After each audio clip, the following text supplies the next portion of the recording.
Avec 2 trailers, 8 mini-vidéos, 70 screenshots et 17 artworks, Rockstar nous a donné beaucoup d'informations sur GTA 6. J'ai donc décidé de faire cette mini-série de vidéos afin de synthétiser tout ce que nous savons sur le jeu. Dans cette vidéo, on s'attaque aux différents personnages du jeu. Vous saurez tout sur les protagonistes de GTA 6 ainsi que sur les personnages avec lesquels vous pourrez interagir. Pour ce faire, je m'appuierai sur le site de Rockstar Games ainsi que sur 2 documents faits par la communauté. L'un parlant du méga hack du studio écossais ayant eu lieu en 2022 et l'autre regroupant tout un tas d'informations sur le deuxième trailer du jeu sorti le 6 mai 2025.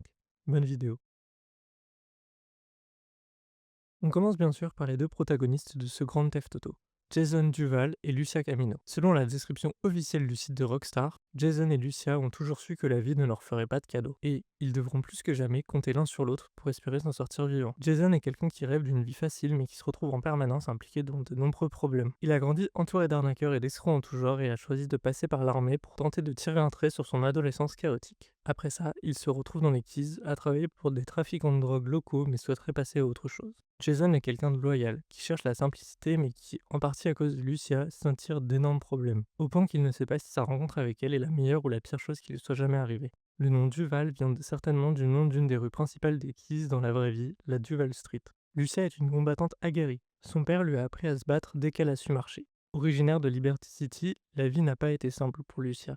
Elle s'est retrouvée en prison alors qu'elle voulait s'occuper de sa famille et sa sortie ne tient qu'à la chance. Désormais, elle sait qu'elle doit être stratège car la moindre erreur pourrait lui coûter la vie. Lucia souhaite une vie heureuse, sa mère et elle ont donc quitté Liberty City ensemble, donc peut-être verrons-nous l'un de ses parents dans le jeu. Lucia est quelqu'un qui agit et qui prend les décisions quand elles doivent être prises. Elle voit sa relation avec Jason sous un angle stratégique et fera tout pour atteindre son rêve, quoi qu'il en coûte. Selon les leaks de 2022, Lucia pourrait être une hackeuse ou du moins avoir quelques compétences dans le domaine. Le mot camino veut également dire chemin en espagnol, ce qui est un moyen pour Rockstar de nous indiquer qu'elle suivra sa propre voie. On passe maintenant aux personnages secondaires et on commence avec Brian Eda. Brian est un trafiquant de drogue lambda qui a connu l'âge d'or de la contrebande dans les Keys. Il se sert de sa société de bateaux pour acheminer de la drogue en compagnie de sa troisième femme dont il a le prénom tatoué sur la main, Laurie. Brian est décrit comme quelqu'un de haut placé qui peut se permettre de déléguer le sale boulot. Il est également décrit sur le site de Rockstar comme un grand requin blanc. Brian est visiblement un baron du crime dans les Keys et extorte les commerces locaux pour une protection. On peut d'ailleurs le voir au début du deuxième trailer en train de demander à Jason de récupérer l'argent d'un commerce du coin en échange d'une propriété gratuite. Brian servira sans doute de mentor pour Jason et possiblement Lucia au début du jeu. Il représente ce que Jason deviendrait si sa vie ne changeait pas.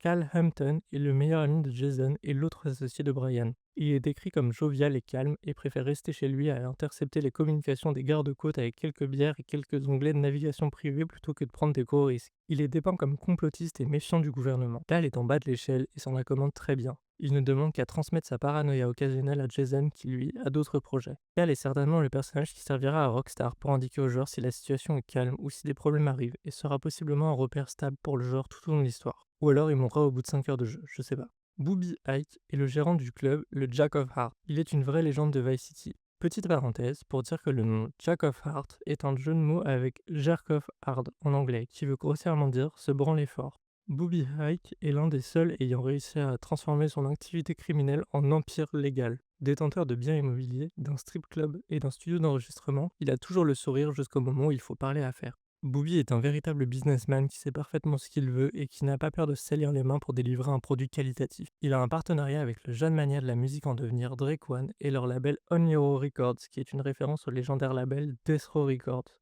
Drake One Priest est plus décrit comme un magouilleur qu'un véritable gangster. Ancien dealer, son objectif a toujours été de percer dans la musique. Il est celui qui va introduire nos 2 protagonistes à Booby. Dre a fait signer le groupe Real Dimes dans son label et espère maintenant obtenir un hit pour en finir avec les concerts dans les clubs de striptease et intégrer la vraie scène musicale de Vice City. Real Dimes est un groupe composé de Roxy et Baylux, des amis du lycée passés de raquettes de dealers à des morceaux osés. Elles sont décrites comme omniprésentes sur les réseaux sociaux grâce à des vidéos et musiques virales. Après un premier vrai succès grâce à un feat avec le rappeur local Don Play il y a 5 ans, elles se sont attirées un paquet d'ennuis et une signature chez On Hero Records et espèrent maintenant obtenir de nouveau un hit. Il faut noter que leur apparence a beaucoup changé depuis le premier trailer. Raoul Bautista est un braqueur expérimenté, toujours à la recherche de partenaires, prêt à risquer gros pour gagner gros.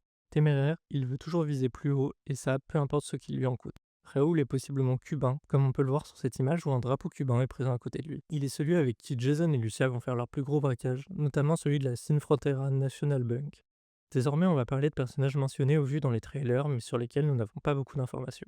On commence avec Wyman, l'un des personnages vus dans les leaks et possiblement ce personnage sur ce screenshot. C'est un complotiste qui met en doute la mort de Jane Norris, tuée à la télévision par Michael dans GTA V. Des collectibles, des pièces de voitures anciennes sont liées à lui. Tid est un ami proche de Dre et l'un des DJ du Jack of Heart. Il a insulté Dre pour des broutilles, ce qui amène celui-ci à lui dire que personne ne l'aime et qu'il a deux doigts d'être viré. Le pilote d'avion de Brian est vu dans 7 scènes différentes et sur des screenshots partagés par Rockstar. Il possède possiblement un rôle important dans l'histoire. Phil est le gérant de Phil's Animation. Il est inspiré ou relié à Phil Cassidy, un personnage secondaire de GTA Vice City parti ouvrir une boutique d'armes à feu dans la région. Ce personnage est vu plusieurs fois en compagnie de Jason et Lucia. Selon moi, il est le frère de Lucia, mais ce n'est que de la spéculation.